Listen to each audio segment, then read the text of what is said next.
அனைவருக்கும் வணக்கம். இன்றைக்கி நம்ம பேசக்கூடிய தலைப்பு இந்த விரதம் எடுக்கிறது அப்படிங்கிறது, விரதம் கடைப்பிடிக்கிறது அப்படிங்கிறது பல வகை இருக்குது.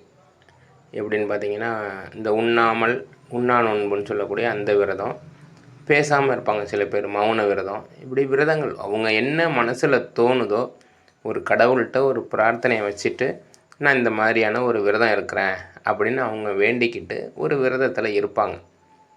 அவங்களோட கோரிக்கை ஒரு உடல் நலத்துக்காக இருக்கலாம், இல்லை ஒரு திருமணம், ஒரு வேலைவாய்ப்பு, இல்லை கடன் பிரச்சனை, எதுக்கோ ஒரு விஷயத்துக்காக ஒரு விரதத்தை கடைபிடிக்கிறதுக்காக நினைக்கிறாங்க.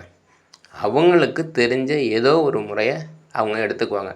ஒரு மணி நேரம் நான் மௌன விரதம் இருக்கிறேன், இல்லை ஒரு நாள் முழுக்க நான் மௌன விரதம் இருக்க போகிறேன் அப்படின்னு இருப்பாங்க. ஒரு சிலர் உண்ணாவிரதம், காலையில் நான் சாப்பிட மாட்டேன், இல்லை மதியானம் சாப்பிடணும், நாள் முழுக்க சாப்பிட மாட்டேன்